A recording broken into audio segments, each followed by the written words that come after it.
Okie dokie. Well, welcome everybody to Lake Superior Interfaith Community Church and Interfaith. We got to throw the interfaith part in there. Anyway, so first of all, happy Father's Day to all the fathers.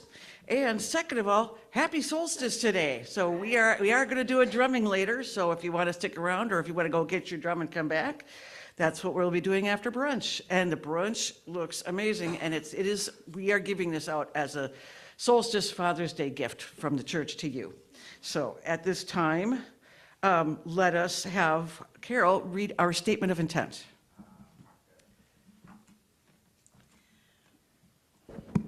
We are fortunate to have a variety of speakers for Sunday services. By using guest speakers, we gain wisdom from all those who share.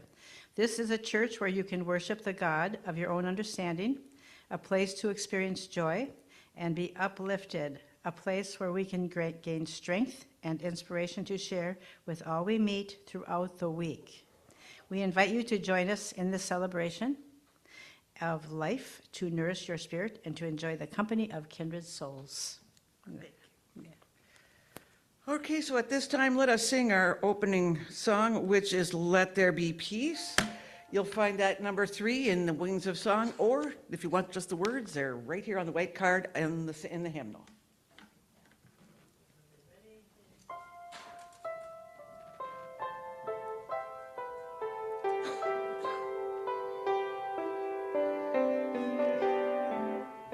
What?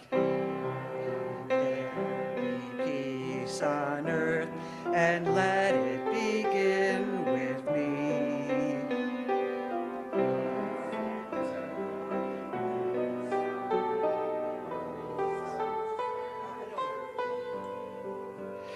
With God as creator, family all are we.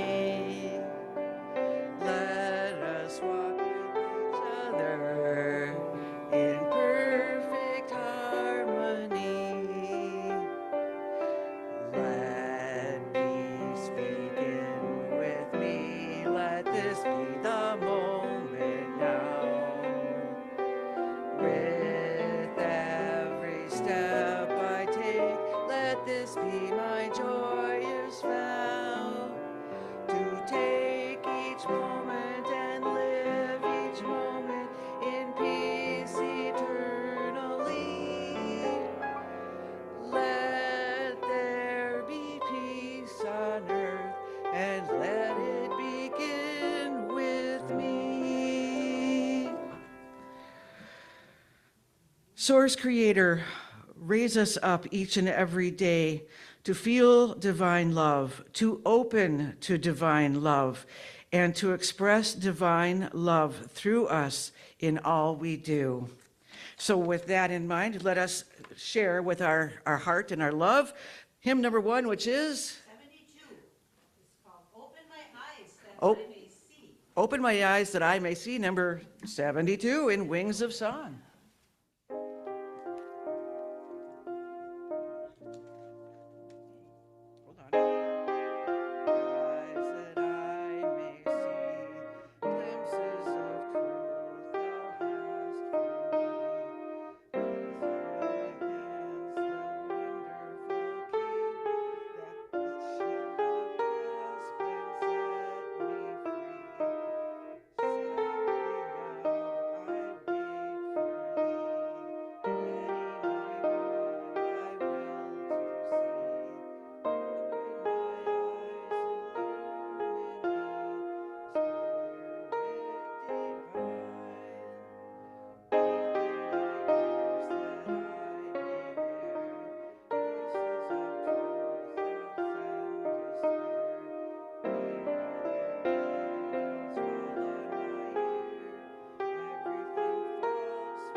Wonderful, wonderful, wonderful. All right, so my name is Sue Brewer, and I'm the president of the Board of Trustees here at Lake Superior Interfaith Community Church. Our speaker today is Terese Elhard. I keep getting her name wrong. Sorry, Terese. I'm so bad. Her title today for her presentation is Work a Ceremony When Effort Becomes Devotion.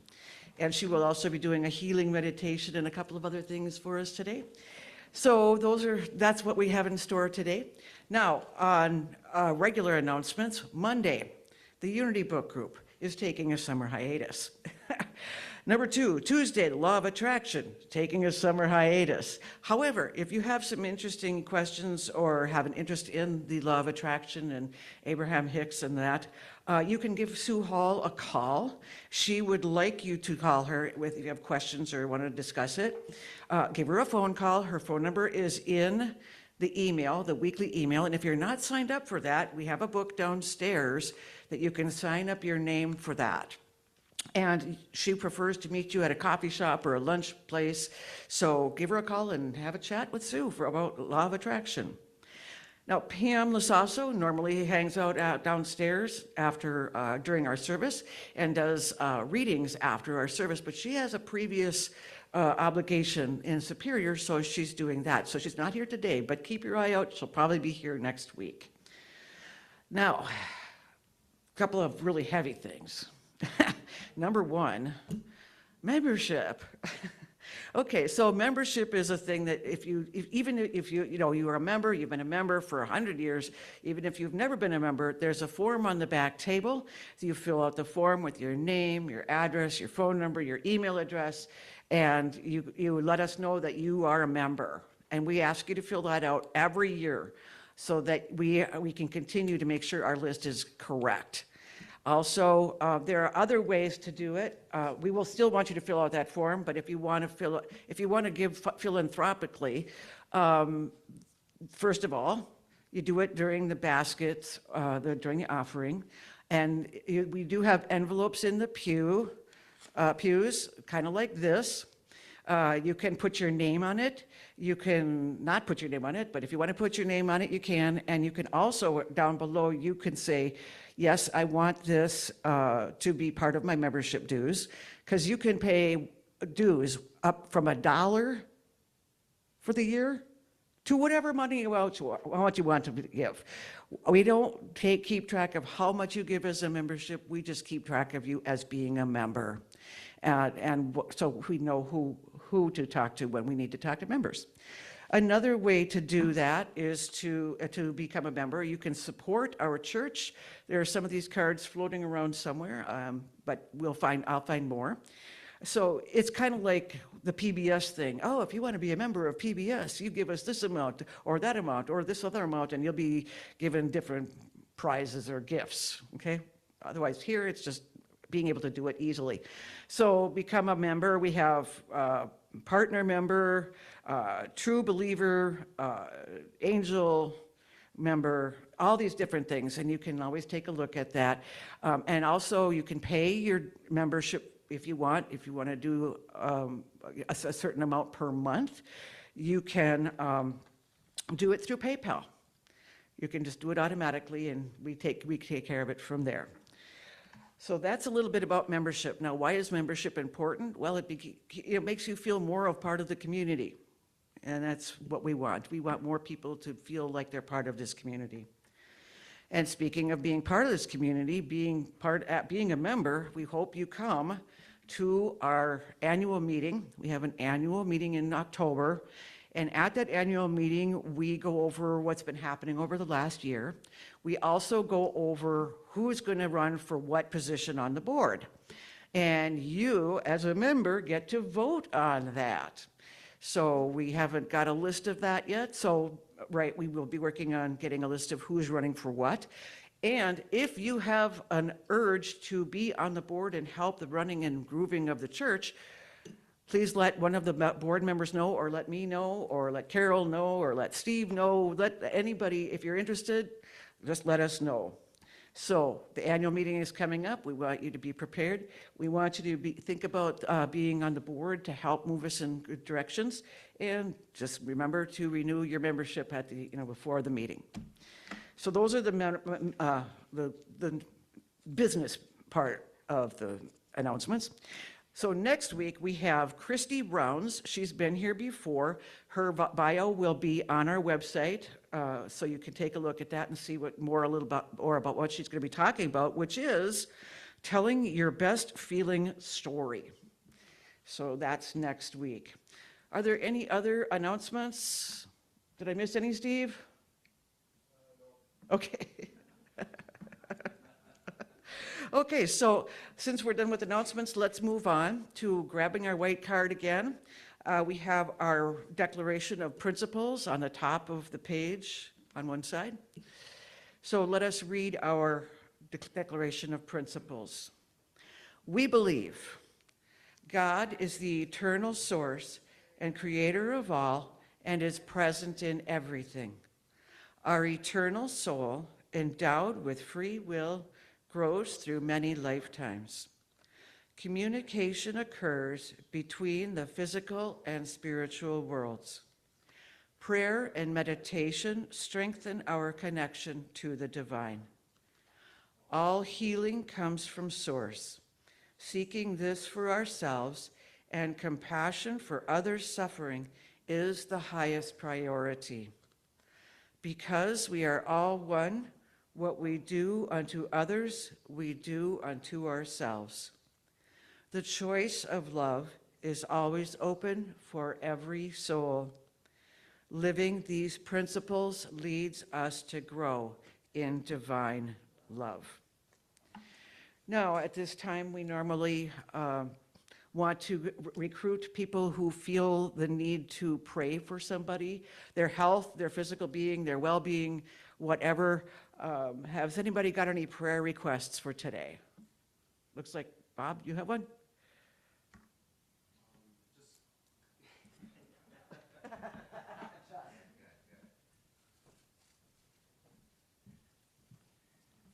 Just continued prayers for my Aunt Betty, who is still recuperating, but she's much better than before. And thank you for her prayer, for all your prayers and all you've done. Thank you.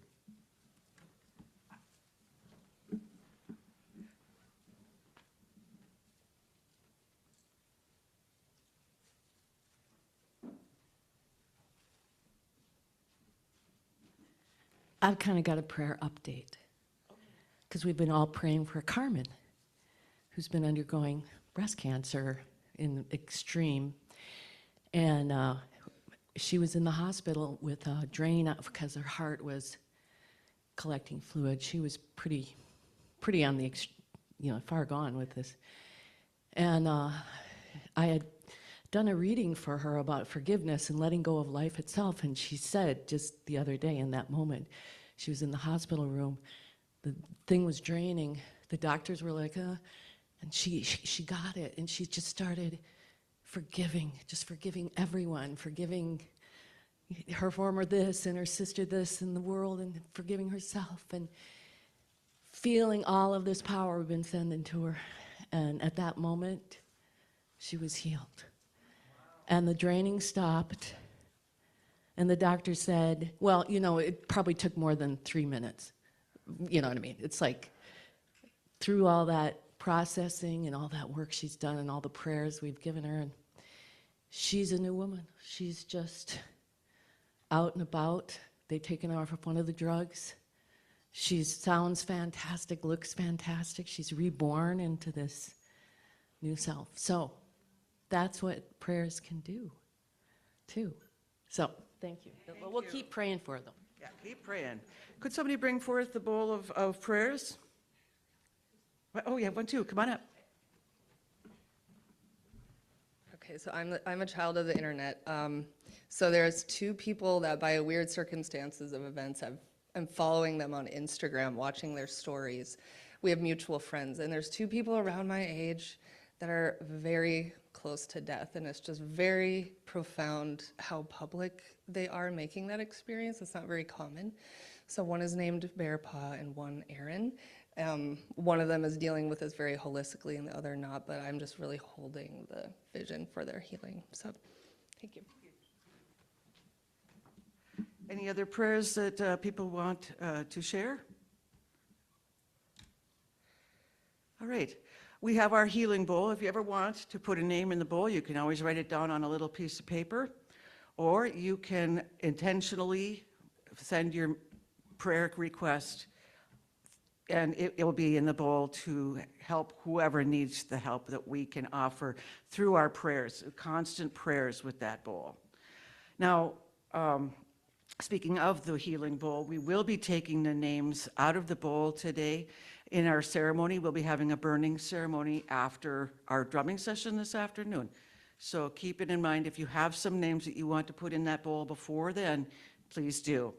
And at this point, we will have Robert ring the healing bell, ring it, and then we will sing number 74 in the silence. And then Terese will give us a healing meditation after that.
In the silence, there is a sacred place, a secret meeting place. Love is there. In the silence, we're blessed, and every rainbow ends. Good is there. In the light, now you find that you know peace of mind. In the silence, your path is paved in gold. All your dreams unfold. Love is there. Peace is there.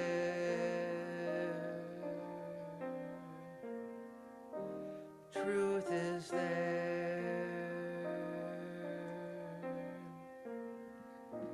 God is there.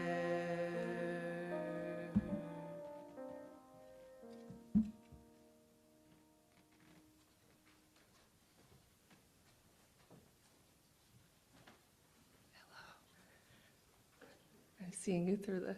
Should we move them? Can I move them even? Here? Okay. I love it. Okay, thank you for the offer. I want to see my besties. Okay. Okay. I will lead us in a meditation. Okay.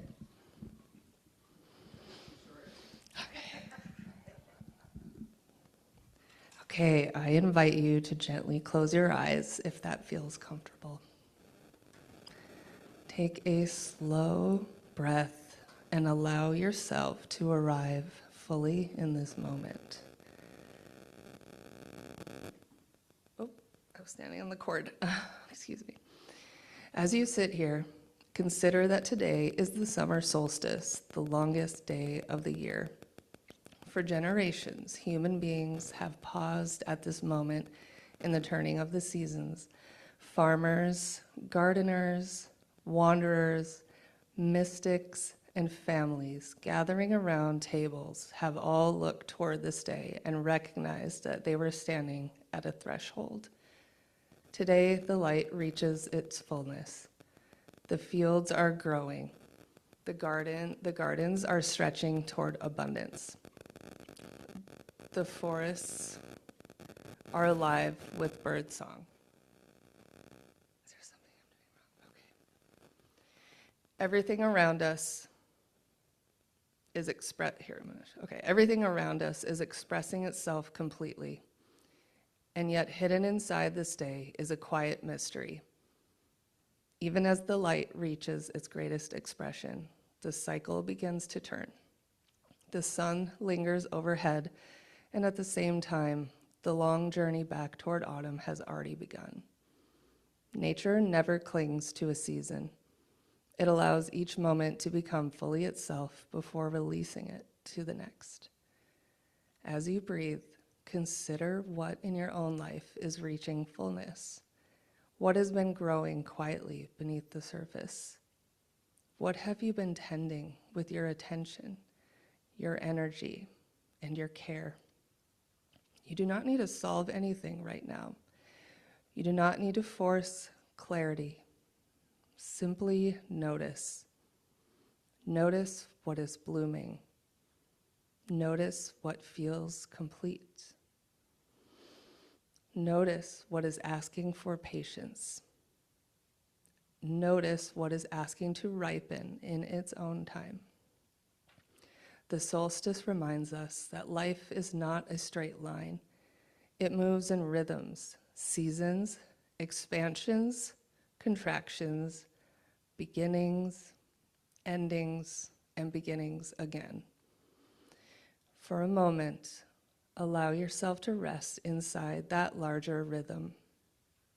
Allow yourself to belong to the same turning that guides the sun, the trees, the rivers, the gardens, and the fields. Take one more slow breath. As you do, offer a simple gratitude for the light that has carried you here, and a simple trust for whatever season comes next.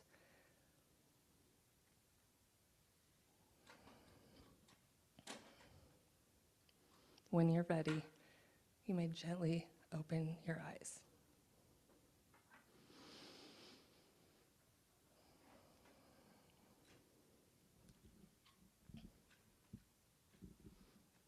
Okay, so awesome to be with you all today. Oh, I forgot one thing.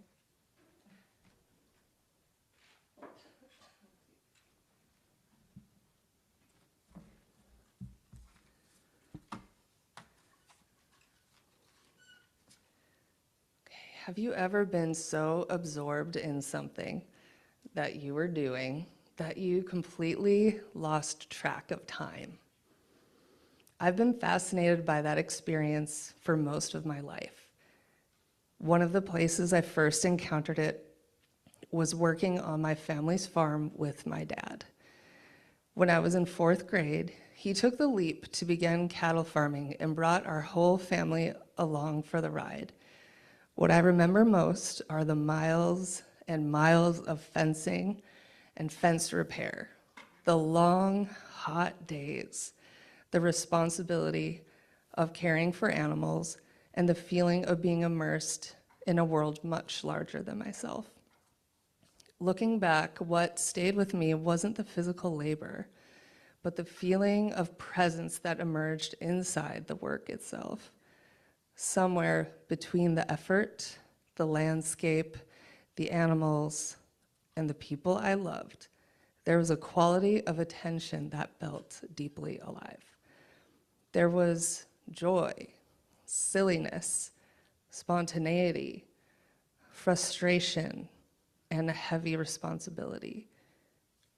And somehow all of it existed together. Years later, I found myself working in design, entrepreneurship, education, and a variety of careers that often left me feeling disconnected from the same aliveness. Like many people, I experienced periods of burnout and began to ask myself a deeper question.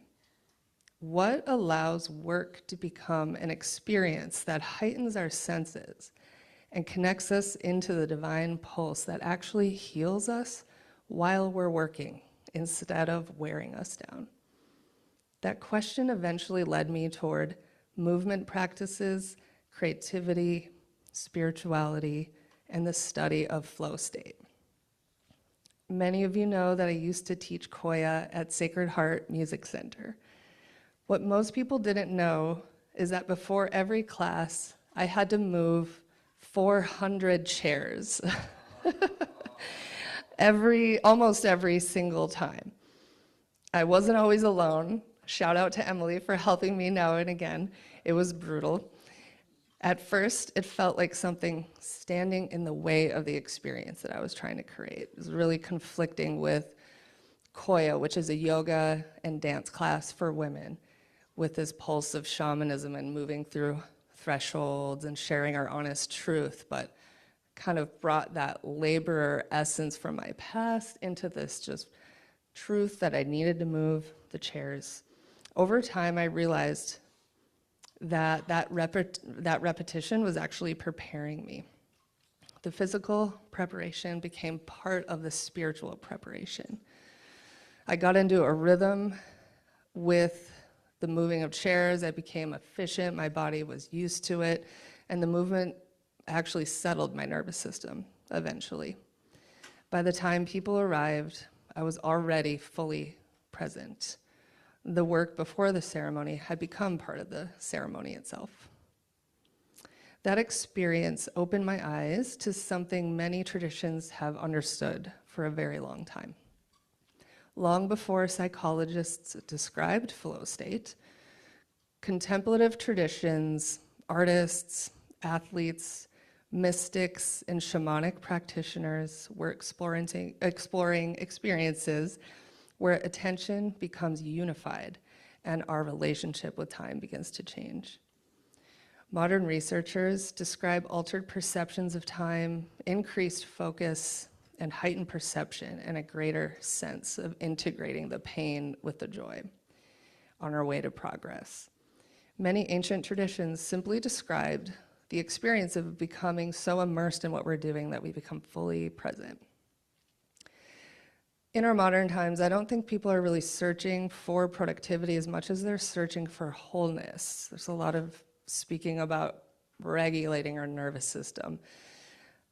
What my concern is working in a way that prevents that simultaneously heals us, where we don't separate from that hard work in order to heal and restore. I think people are searching for wholeness and moments when all of the competing parts of themselves began moving in the same unified direction. Moments where attention gathers around a single purpose and life feels coherent again. I've experienced those moments in many places, but one of the most powerful was while painting murals with a crew of women I love. Looking back, I think the mural was the moment when all of these threads finally came together for me. We were outside in the Utah heat and sun for long days. There were deadlines, budgets, client expectations, and all of the realities that come with creating something ambitious. There was also music, laughter, beauty, friendship, dancing, and a shared vision. What I remember most is not the finished mural. We actually did 8 murals. What I remember is the feeling of creating together and what each woman walked through. I remember the stories that we shared. I remember how just the act of using the brush was cathartic for some of us going through something. And the pulse and excitement of the community around us sharing in our creativity. The women held me up during moments of tension and grief and change, and then the project changed us. And through the combination of meaningful effort, shared purpose, beauty, being in nature, working in community, the work itself became energizing. So because of my growing up on the farm and experiencing burnout, during various times, Emily, my best friend, and I were starting a design agency here in Duluth. Often our burnout remedy was swimming in cold Lake Superior.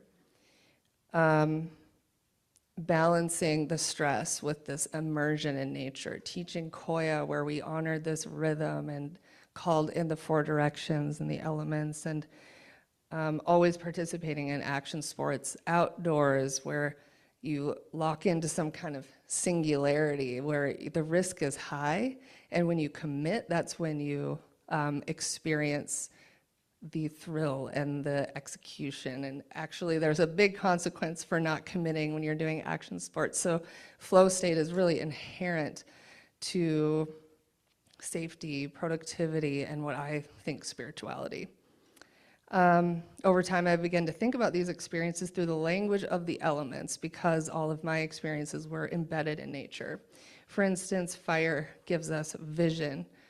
Earth gives us the willingness to work, the strength to plow through. Air brings ideas, possibility, creativity, and water allows us to move and adapt. And ether is the thread that runs through them all, the feeling that something meaningful is moving through all of our efforts.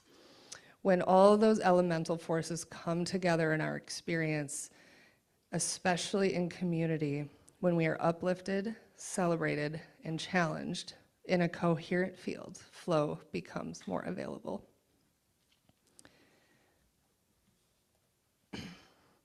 I'm going to turn to The Prophet.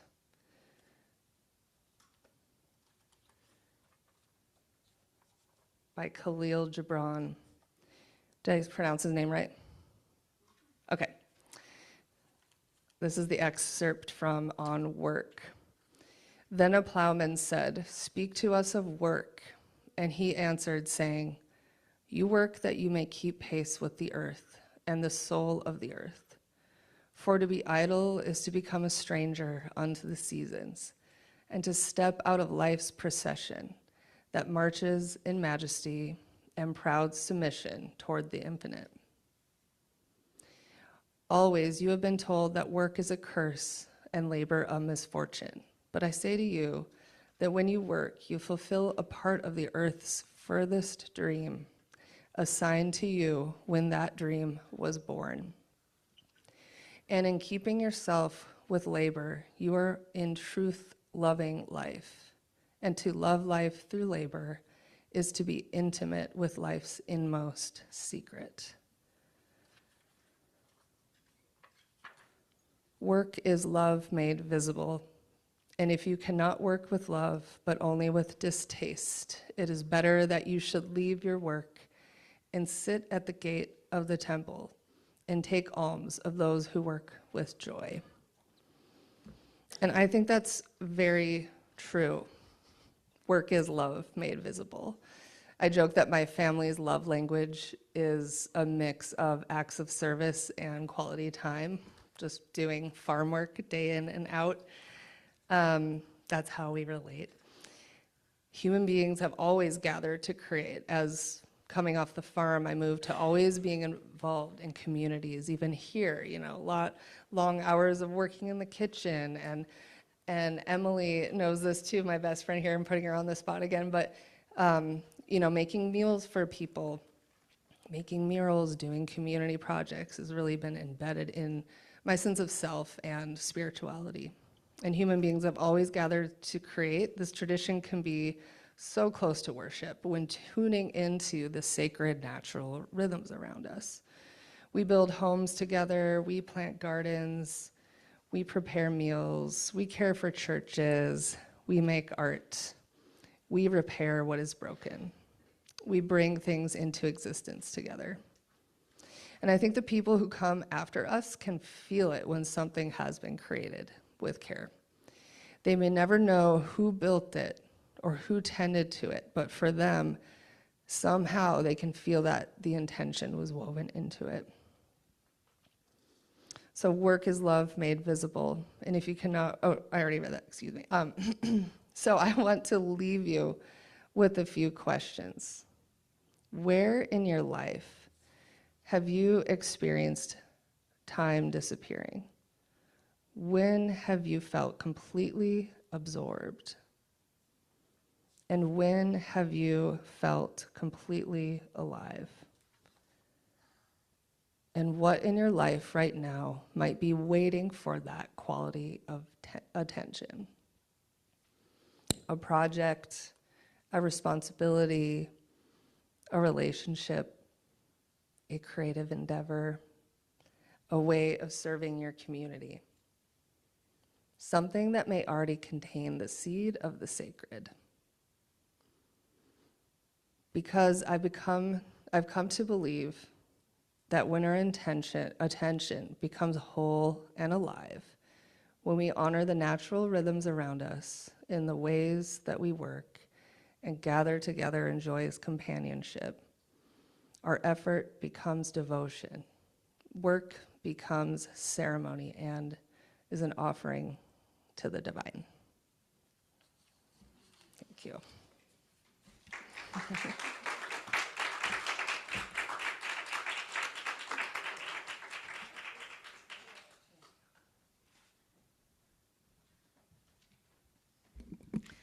Alrighty, at this time, can I have a couple of people bring forward the baskets for our offering? And playing a little music for us there, Carol, would ya?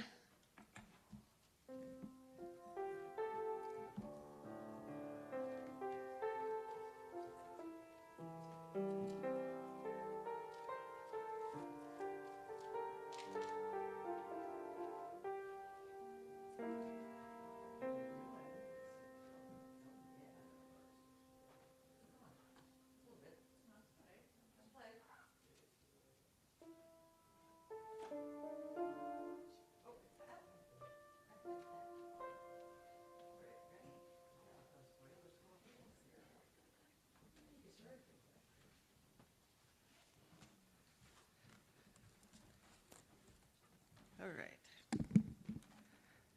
And now, feel the light and love of sharing that we give to each other from the universe of spirit. God's light, compassion, love, peace, and joy.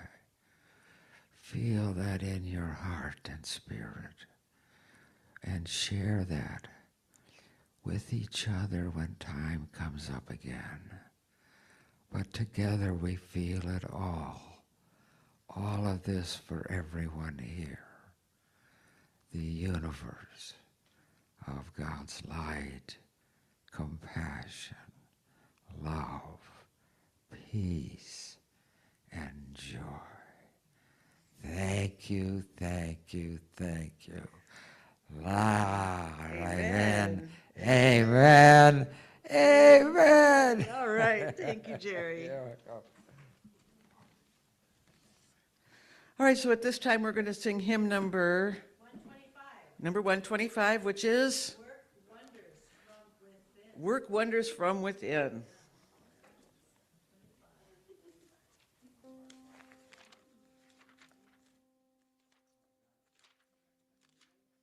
I ain't got there yet. God. All right. From within is where to look within. There's no use looking somewhere else for power that you need to win. Work wonders from within. Be sure to look within. Just take your mind from outer fears. Don't